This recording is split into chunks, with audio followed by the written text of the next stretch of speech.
Dans nos douches italiennes, on a mis des douches avec des petites turbines à eau qui font fonctionner un petit écran digital qui donne la température de l'eau et surtout le temps passé sous la douche, parce que les clients ne se rendent pas compte du temps qu'ils passent sous la douche et ça permet de les sensibiliser et surtout de faire des économies d'eau chaude, ce qui n'est pas négligeable pour nous.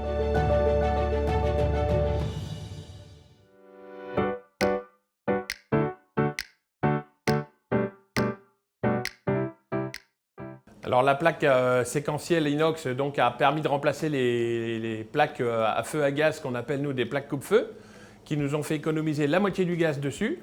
Et l'intérêt aussi de ces plaques, c'est qu'on n'utilise plus de poêle parce qu'on peut snacker dessus légumes, viande, etc. Donc pas de poêle, économie d'eau, économie de produits d'entretien.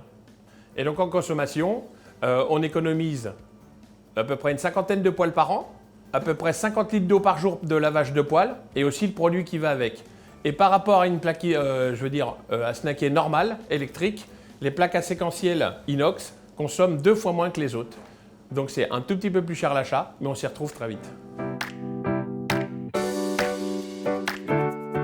C'est pas un mousseur, en fin de compte, c'est un régulateur de débit d'eau. Ça remplace les mousseurs que l'on met de 3 litres pour remplacer, en fin de compte, le robinet initial, qui nous fait faire 60% d'économie d'eau. Mais celui-ci permet aussi, en appuyant dessus, de repasser sur un débit d'eau normal pour remplir les seaux, par exemple, pour rincer nos égouts et autres, et qui permet aussi à notre personnel de ne pas perdre le mousseur.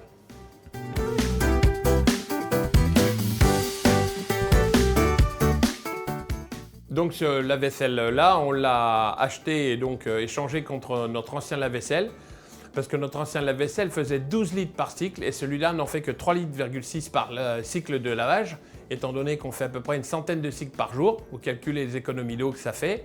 Et si on consomme moins d'eau, bien sûr, on consomme moins d'électricité pour le réchauffage avec le recycleur d'eau et l'adoucisseur pour le rinçage de l'eau, mais aussi moins de produits lessiviels, qui dit aussi moins de vidange de bac à graisse. Ça représente donc en chiffres la moitié de produits lessiviels en moins et à peu près 1 mètre cube d'eau par jour en moins.